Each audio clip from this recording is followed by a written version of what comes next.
No nii, head inimesed, nädal on mööda läinud, mina olen tagasi ja meil on ees siin nüüd üks punastärvi motoratas, mis on Honda Pan Euroopan, aga seda valget vist ei õnnestunudki. Ei, valge on juba tehtud, valge on juba kodus omaniku juures, et valge sai kõik väga hästi korda. Väga hästi, no siis läks hästi. Aga ühesõnaga mina sellega valgega ei pea täna tegelema, vaid mul on see punane siin ja enne kui siin ette valmistasime, siis Neeme just tuli vaatas ja sügas kukalt ja ütles, et ma ei teagi, kus kohas siin õlifilter on ja seda enam ei tea mina, kus see õlifilter siin on. Avastamisrõõm sinule. Nii palju oli see doonor seekord siis parem, et nupuvajutusest käima ta läks ja mootor nüüd kenasti soojaks aetud ja võrreldes kodukasutajaga me oleme teinud Väntsile elu nii palju lihtsamaks, et ta saab seda näo kõrgusel teha. Mitte ei pea roomama maas ja otsima siis lääbakil õlifiltrit, vaid... Aga räägi mulle, mida mul vaja on. Kinnastest me ükskord rääkisime, kindlad on väga olulised ja ma panen nendele kätte. Ja siis, mida veel?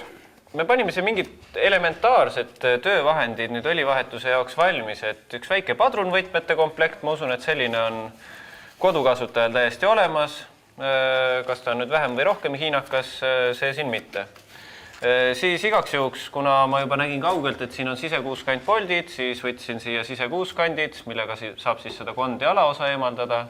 Ja kindlasti ei saa seda õli lasta kuskile maha, vaid selleks on pisike õlivannikene. See on nüüd 6-liitrine vann ja enamasti siis sellest tsikli jaoks jagub. Ja kuna õnnetusi juhtub ja tõenäoliselt täna seda enam rohkem, et kuna ma pole eluses seda enne teinud, siis on igavene hunnik paberit. Suur rull sinist töökoja paberit on siis varutud sulle ja kui kuskilt maha läheb, siis tuleb ära pühkida. Nii, ja millest ma alustan? Alustan sellest, et me peame kõigepealt leidma mingisuguse koha, kus on õlifilter ja siis selle õlifilteri ära võtma. Ma arvan, et enne õlifiltri äravõtmist sa pead ikkagi õlikarterist välja laskma, et just nägin ka eile või üleeile küsimust foorumis, et kui ma õlifiltrit vahetan, kas ma pean õli ennem välja laskma, et igal juhul on mõistlik loomulikult õliväljutuskorgist õli välja lasta, mitte siis keerata ära küljest õlifilter, kus tuleb suurusjärgus 4 liitrit õli lahmates välja. Aga enne me oleme teinud veel ühe asja ära, me oleme lasknud selle mootori soojaks. Just. Et mootor tuleb enne soojaks lasta, siis tuleb õli paremini välja. Õli on vedenev. Ja nii. Aga piilu siia alla, vaata, kas sa õliväljutuskorki näed kuskil.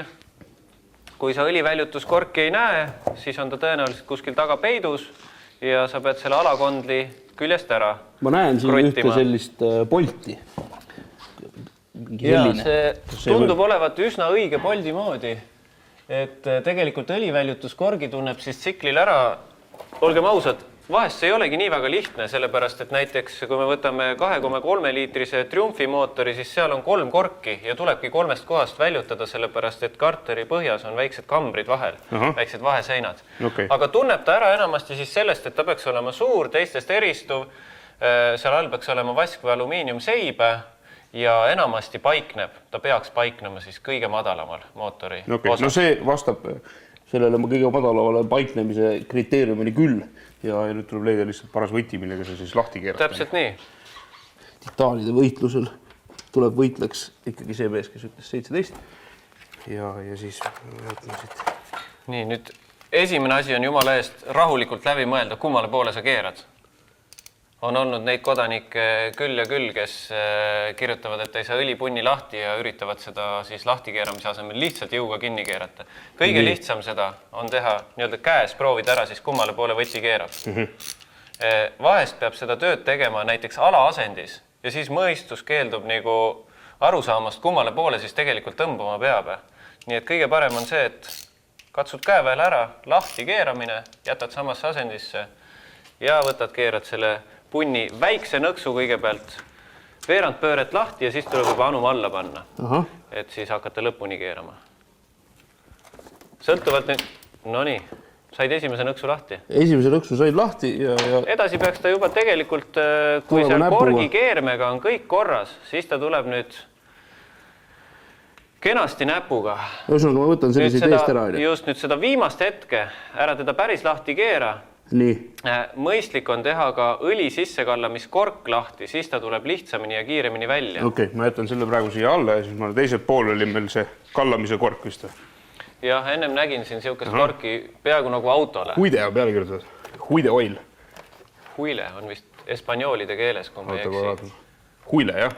et selle võib sinna peale iseenesest jätta, kui ta on selline, et ta on jätmist kannatav ja soovitangi ta tegelikult peale jätta, sellepärast, et kui seda õlivahetust teha näiteks kuskil vaba õhu käes, mõni teeb garaaži ees, siis uskuge mind, oravad ja mis iganes asjad oskavad sel ajal midagi sinna sisse visata. Mul oli kunagi siuke kogemus, et ma tegin Nõmmel oma hoovis seda õlivahetust ja orav viskas käbiseemneid mulle sinna sisse. Ahah.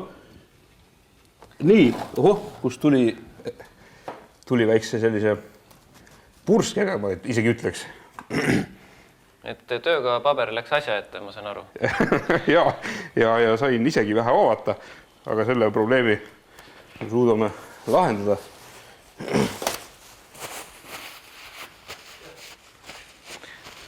Niimoodi. Nüüd sa peaks tegema mõttesöö kontrolli ära, visuaalse kontrolli, vaatama kõigepealt, kas sellel väljutuskorgil oli all kenasti seibe. Kui see seib ei jäänud korgi külge, siis äkki jäi see seib mootori. Või siis on ta juba seal selles topsis või? Variant on ka see, et ta on seal topsis juba. Hea, et sul see punn ikkagi näpu vahele jäi, sellepärast, et Murphy seaduse kohaselt kipub ta ka sinna õlivanni kukkuma. Aga räägi mulle seda, ja vaata jube palju oli küsimusi seal foorumis ja selle video eelmisel ka, et millal seda õli tuleb vahetada. Ja nüüd, kui sa oled sügisel vahetanud, et kas siis kevadel uuesti või üldse nii tihedalt ei ole seda asja vaja teha, et tegelikult hooldusjuhendid ütlevad kord aastas või iga 6 või 10 000 kilomeetri tagant, see sõltub nüüd juba tsiklist konkreetselt, et kumb ennem kätte tuleb. Kui tuleb aasta ennem kätte, siis tuleb see asi ära vahetada. Leidsid mingi seibikese siit? See tundub nagu selline seibilaadne toode olevat, aga ta on jube kõvasti kinni siin küljes, nagu see saanud üheks. Ilmselt sellepärast, et teda ei ole lihtsalt vahetatud jälle tükk aega. Et selle puhul tuleb minna kruustangide juurde, panna see õlipunn sinna kruustangide vahele, lükata nuga sinna kenasti vahele ja selles mõttes sa võid kaamerale näidata, et see alumiiniumseib on deformeerunud sealt kohast. Servasid tal ei ole ka enam. Just, servasid ei ole ja lisaks sealt keerme juurest on ta deformeerunud. Tema eesmärk tegelikult ongi tihendada, ta on tihendusseibe. Ja selleks, et kui sa keerad selle korgi lõpuni, siis sa ei keera kohe keermeid üle mingisuguse hullu jõuga, vaid kõigepealt pressid seda seibi natukene viisakalt kokku. Okei. Nii, aga see mahl on ka meil otsas on siit seest. Ei ole ikka natukene nõrgub või? Natuke nõrgub, aga nüüd sa pead selle õlifiltri kuskilt üles leidma siit. Et ma arvan, et selleks ma annan sulle taskulambi ja vaata, kas sa teda näed kuskilt. See õlifilter peaks välja nägema siis selline musta värvi junne. Siin samad ongi, selle taga on, jah?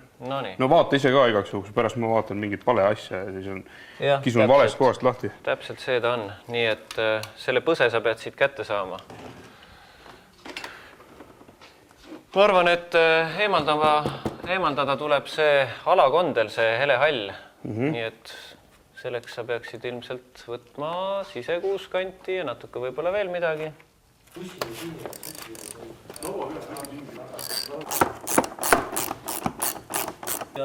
Ei eemaldu veel, vaata, kuskilt on veel.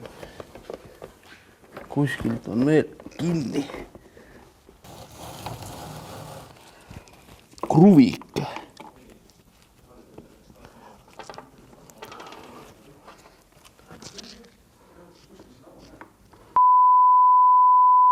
Jah, Neeme tuli vahepeal rääkis, et see kruvikeeraja päästab mind poolest mootorrata lahtivõtmisest, aga peab tunnistama, et ta ei olnud õigel teel, sedega ei olnud midagi teha, sest need väiksed kruvid siiski ei tahtnud välja tulla.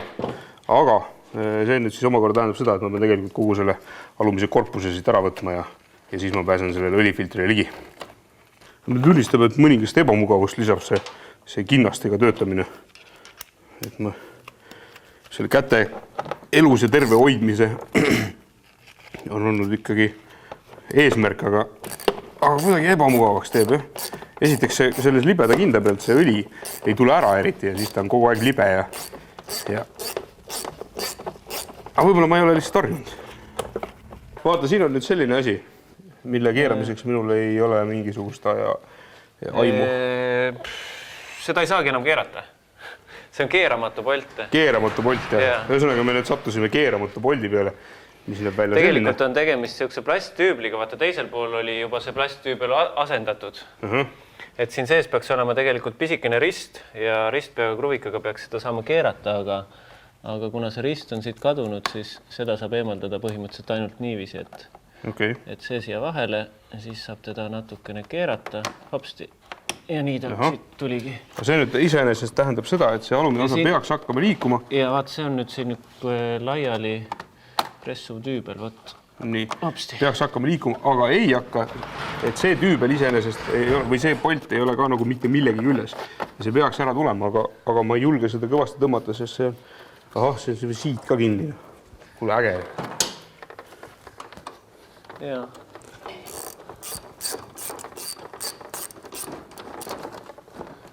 Nii, no teiselt poolt ta tuli juba igatahes lahti. Tuli jah, ma võtan siit tagant. Siin ei olnudki.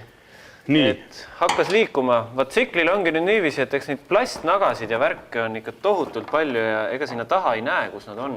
Nii, aga kuidas selle nüüd ära saab? Ma arvan, et seda peaks nihutama nüüd hopsti. Nii. Ja kuidas selle nüüd veel rohkem ära saab, ma arvan, et ta tuleb siit kõhu alt läbi keerata, ilmselt minu poole. No nii. Kuule, aga nüüd on järgmine ämber. No. Ikkagi ei ole väga lihtne ligipääs. Siit pääseb küll selle õlifiltrile ligi. Et õli on nüüd välja voolanud, on ju, kork on meil pealt lahti. Kuidas moodi ma saan kätte selle... Nihuta seda nüüd niiviisi, et ta jääb sealt ka veel vaikselt sinna sisse tilkuma ja ühtlasi liigutada siia alla, et kui nüüd siit õlifiltri vahelt hakkab voolama. Esimene asja võid proovida käega. Kas käega keerad lahti selle asja? Ei liigu. Liigub. Juba siis läks lihtsasti. Siis sul läks väga lihtsasti, jah. Kunagi oli siuke variant, et pidi vist mingisuguse naela läbi taguma. Et kui seda spetsiaalset tuuli see on nüüd viimane variant, et esimesed variandid, ma arvan, et võiks olla näiteks sellised, mida leiab autopoodidest ja mis on kodukasutajale selles mõttes universaalsed, et ükstapuha mis tsikli inimene endale ostab, siis neid saab nii suuremaks kui väiksemaks natuke ragullida. Okay. Nüüd hakkas siit mingit õli tulema. Ma keeran selle lihtsalt otsast ära või ma pean siin ka vaatama mingid spetsiaalseid asju? Sealt sa esialgu ärakeeramisel vaatama midagi ei pea. Et praegu keerad lihtsalt otsast ära ja peale seda vaatad. Proovin nii, et ta ei kuku siia sisse. Kui ta muidugi kõvasti kinni, siis selline nii-öelda otsapadrun on abiks. Siuke huul on ka veel olemas. Jah, seda meil läheb vaja näiteks võib-olla kinni keeramisel. Aga muidu keerataksegi käega või siin on... Just, õlifiltri peal on tihtipeale isegi kirjutatud, et tighten only by hand, ehk siis käega lõpuni ja... No aga inimestel on erinevas koguses jõudu, aga kuidas moodi sa tead, et sa oled õieti kinni ütleme, et no nii suurt jõudu ikka ei ole, et sa selle kummitihendi pressid nii laperguseks juba. Vaat nüüd ongi, sa vaatasid väga õiget asja, ehk siis tihtipeale on nii, et see kummitihend ei jää mitte filtri külge, vaid see kummitihend jääb siis mootori külge. Seda ei panda tähele ja keeratakse tuimalt järgmine õlifilter peale ja siis on 2 tihendit üheteise otsas, 100 meetrit sõitu ja moos kõhu alt välja. Okei, järgmine filter küll, aga minu mõelest näeb see jumala korralik välja. Näeb ikka korralik välja, jah, aga filtrit nagu samat ikka tagasi ei panda, et filter pannakse alati uus ja antud hetkel on meil siis nii-öelda õli väljutusprotsess sisuliselt lõppend, nii et nüüd ma pean sulle tooma siis järgmiseid asju, mis on vajalikud õli sissekallamise ettevalmistamiseks. Ja kui sa lähed nüüd poodi uut filtrit otsima, kas sa pead minema ja ütlema, et sul on seda sorti mootorratas ja siis vaadatakse järgi või sa saad siit mingi koodiga ka minna, et õiget asja kohe küsima? Lihtsam ja parem on mark, mudel, aasta arv põhimõttel, sellepärast kunagi ei tea, kas äkki varem on pandud sinna vale asi või antud juhul on tegemist näiteks manni filtriga, mida Eestist väga palju ei leia, nii et see manni kood ei pruugi nagu mitte midagi öelda. Okay. Aga sellega ei ole rohkem midagi teha, kui see läheb ulti või teed endale mingi diivani jala sellest? No ütleme nii, et siin on ikkagi vana kasutatud õli sees, et see läheb ohtlike jäätmete kogumiskohta, kus siis õli ja õlifiltrid kokku kogutakse. Kodukasutajad leiavad sellise koha paljudes bensiinijaamades suure plekk-konteineri, plekk-kuudi näol. Tuleb meelde lõbus lugu, kuidas suvel Venemaad sõites.